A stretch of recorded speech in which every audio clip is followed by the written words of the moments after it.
All right, ready to dive in. Let's do it. Today, we're getting into Queen. Ah, Queen, a Bollywood classic, right? Exactly, but we're going deeper than just a typical movie review. We're looking at the main character, Rani, through a psychological lens. Now that's interesting. You've actually got some analysis here that breaks down her journey using 3 different psychological perspectives. 3. Okay, so lay it on me. What are we dealing with? We've got humanistic, behaviorist, and psychodynamic. Yeah. Each one gives us a different angle on Rani's transformation throughout the film. Love it. Okay, so let's start with humanistic. Now, I know humanistic psychology is all about self-actualization and fulfilling your potential, but how does that apply to Rani's situation? She's left at the altar, right? Right. And the source suggests that initially she's looking for belonging through her relationship with Vijay, her fiancé. It's like she's trying to fulfill those fundamental human needs. Remember Maslow's hierarchy of needs? Yeah, Maslow's hierarchy. Exactly. She's expecting marriage to check those boxes for love and belonging. And when the engagement falls apart, it's like her whole world comes crashing down. Totally. The source points out that this situation highlights her external locus of control. External locus of control, meaning what exactly? It means she's defining her self-worth based on how Vijay sees her instead of her own internal compass. Ouch, yeah. So how does she break free from that? Well, that's where her solo trip to Paris comes in. Remember that scene at the airport? She's terrified but determined. Yeah, right before she boards the plane, alone. Big step. Huge.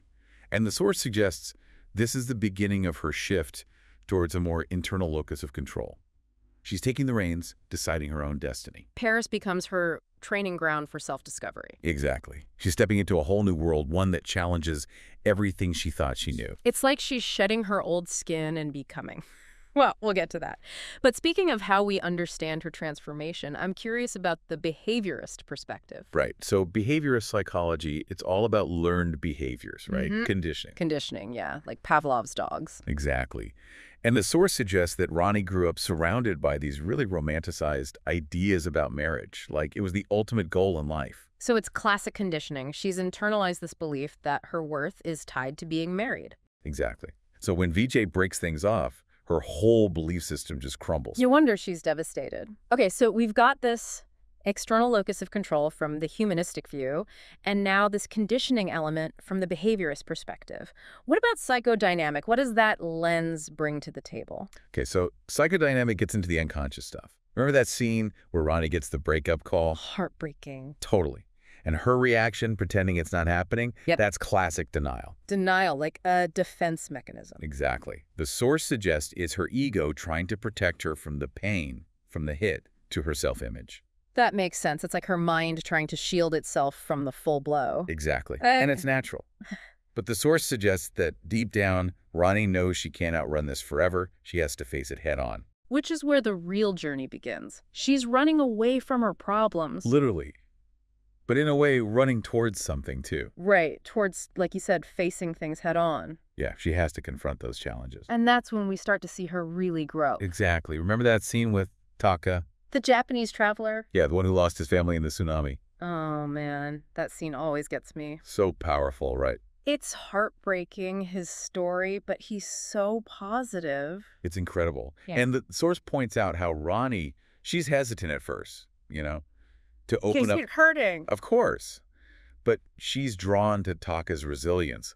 Like, here's this guy who's been through unimaginable loss. Yeah. And he's still able to find joy. It's like he embodies this strength that Rani hasn't tapped into yet. Exactly. It's a turning point for her. She sees that she doesn't have to be defined by her pain. Exactly. And it's not just Taka. Remember Tim and Alexander? Her other friends in Paris. Right. The source talks about how they create this safe space for her. To just be herself. Exactly. No judgment. Total contrast to her relationship with Vijay. Oh, yeah. With Vijay, it was all about fitting into his mold of the perfect fiancé. Exactly. Always second-guessing herself. And then we see the shift in Paris. It's incredible. The source highlights this idea of unconditional positive regard. Okay, you're using the psych terms again. What does that even mean? Basically, it means being accepted for who you are, flaws and all. Okay, I like that. Right. And it's so empowering. And you can see Rani's confidence just blossoming in Paris. Absolutely. She's taking risks, putting herself out there. Just like she's finally stepping into her own power. Exactly. The source suggests this is all about her internal compass evolving. So no more external locus of control. She's finding her own center, Mm-hmm. defining her own worth. And we see it in everything she does, like when she starts selling her golgappas on the streets of Amsterdam. Right. That scene is amazing. She's not looking for anyone's approval. She's just doing her thing. And owning it. It's like she's finally found her passion. Which makes it even more frustrating when VJ shows up again. Oh, talk about bad timing. She's just found herself, and he comes crawling back. It's like he wants her back now that she's happy and confident. Do you think he genuinely feels bad? The source suggests it might be more about control than genuine regret. Control. Yeah, like he's threatened by her independence. Because she doesn't need him anymore. Exactly. The old Rani, the one who was unsure of herself, she's gone. And he doesn't know how to handle it. It's classic, wanting what you can't have. And then, the best part, she turns him down. Yes. That scene is so powerful. She chooses herself. You go, girl. She realizes she deserves more than a relationship built on control.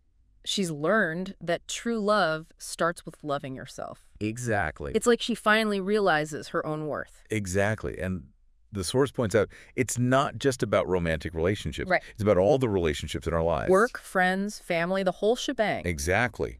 Are they helping us grow or holding us back? That's the question. It's about recognizing those patterns, those expectations we put on ourselves. And then having the courage to break free. Which brings me back to something you mentioned earlier about Rani's journey reflecting a bigger picture. Oh, you mean how Queen isn't just about one woman's experience? Yeah, exactly. The source suggests it reflects a potential we all have. To break free from those limitations, those expectations. Exactly. To live authentically. So it's about finding our own version of Paris. Right? Yes. That thing that scares us a little, but also excites us. That pushes us outside our comfort zone. And forces us to confront those insecurities. Because that's where the growth happens, right? Absolutely. It's about identifying those internal barriers. Like fear of failure. Yeah, or the need for validation. Thinking we're not good enough. And then challenging those beliefs. Exactly. Rani's story shows us we're capable of so much more. It's so easy to get stuck in a rut, just going through the motions. It happens to the best of us. So how do we break free? How do we tap into that inner queen? Well, it starts with awareness. Awareness of what? Those voices in our heads. Yeah. The ones that say we can't do something. Oh, those voices. Yeah, I know those voices. And once we're aware of them, we can challenge them. So it's not about silencing them completely. Not necessarily. It's about questioning them. Yeah. Taking away their power. Like Rani did by going to Paris. Exactly. She exposed herself to new perspectives. New ways of seeing things. Which helped her see those old beliefs for what they were just beliefs. The hot facts. Exactly. It's scary though, right? Questioning everything you thought you knew. It can be, but it's also incredibly liberating. Because that's where real growth happens. Exactly. It's about embracing the unknown, trusting the process. And having faith in yourself. Couldn't have said it better myself. So as we wrap up this deep dive into Queen, I think the takeaway is clear. Find your Paris. Find that thing that challenges you, excites you, and pushes you to grow. And remember, self-discovery. It's an ongoing journey. Embrace it. Love that. And on that note, thanks for diving deep with us. Until next time.